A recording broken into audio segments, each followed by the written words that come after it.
पूतना को देखकर भगवान ने आंखें मूंद ली, मीच ली। ब्रह्मज्ञानियों ने कहा कि अरे आपने आंखें बंद कर ली पूतना को देखकर। तो भगवान ने कहा उसके मन में हेयता है, निंदता है। पूतना ने जैसे भगवान को देखा था तो उसका काम जग गया था। ऋषियों को, मुनियों को, ज्ञानियों को, ब्रह्मवेत्ताओं को बड़ा अरुचिकर लगा कि इतना छोटा सा बालक जिसके भी छठी हुई नहीं है, जिसका नामकरण नहीं हुआ, और देखो उसे देखकर ये कामासक्त हो गई, विषयासक्त हो गई। तो क्या भगवान ने इसलिए आंखें बंद कर ली कि कामासक्त प्राणी को भगवान देखना नहीं चाहते? तो पूछा भगवान से कि आपने इसलिए आंखें बंद कर ली कि कामासक्त है? भगवान ने कहा ना, इसलिए आंखें बंद नहीं की हैं।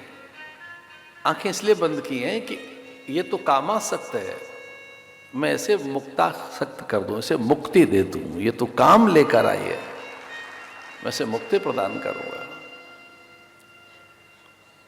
भगवान महादेव का ध्यान किए बैठे जैसे मानो, उसके मुक्ति तारण का विविध उत्प्रेक्षाएं हैं।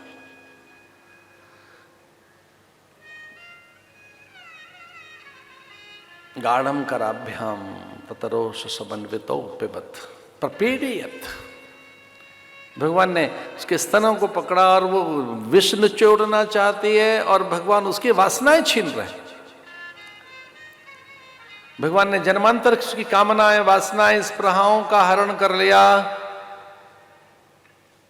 पूतना के प्राण जैसे भगवान ने ले लिए। पूतना निर्गंधा, सुगंधा, दिव्या, मंगला, शोभा बन गई। मृतक में से तो विचित्र गंध निकलती है। मृतक शरीर हो तो एक अशुचि, हेय, अपवित्र, अशुद्ध एक गंध रहती है मृतक की देह में से। उसके शुद्धि पर विचार करते हुए पातक काल बताया गया।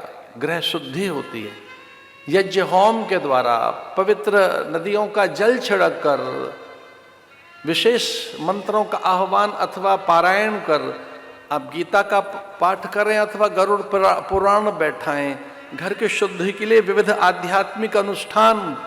लेकिन पूतना तो निर्गंधा हो गई, सुगंधा हो गई। पूतना की देह से दिव्य गंध निकलने लगी। तो सबने पूछा ये अलौकिकता क्या हुई?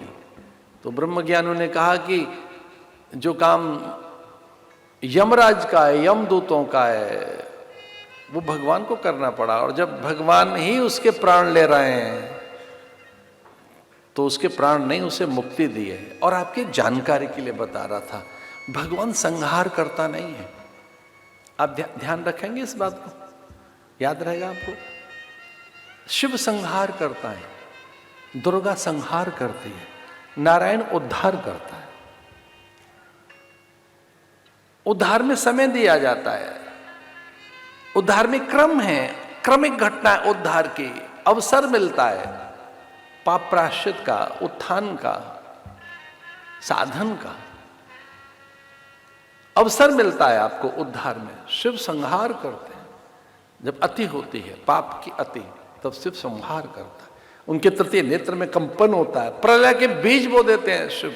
फिर धरा, अंबर, अग्नि, जलवायु रह नहीं जाता, एक वाष्प का कण बन जाता है। जब उनके तृतीय नेत्र में कंपन होता है, एक किंचित रोष के कारण, एक ऐसे कुपित होकर जब उनकी भवें टेढ़ी हो जाएं, तो अनेकों ब्रह्मांड वाष्प का एक कण बनकर रह जाते हैं। एक नन्हा सा, एक ओस का कण भर पूरी सृष्टि का संहार कर देते हैं।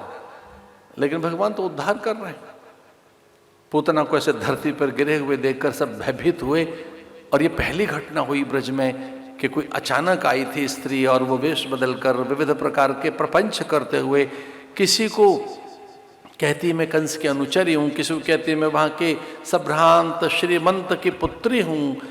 ऐसे अनेक परिचय उसने दिए और वो विष लेकर आई। और अब सबको पता लग गया था कि वो निशाचरी थी, लेकिन उसके मृतक शरीर में मांगल्य दिखा सबको, भय नहीं लगा।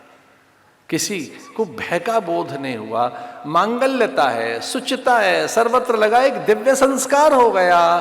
इसका अर्थ है भगवान ने उसे स्पर्श किया, और जो पदार्थ ईश्वर के द्वारा स्पर्शित हो जाता है वो पदार्थ पूजित हो जाता है, दिव्य बन जाता है, निर्माल्य बन जाता है।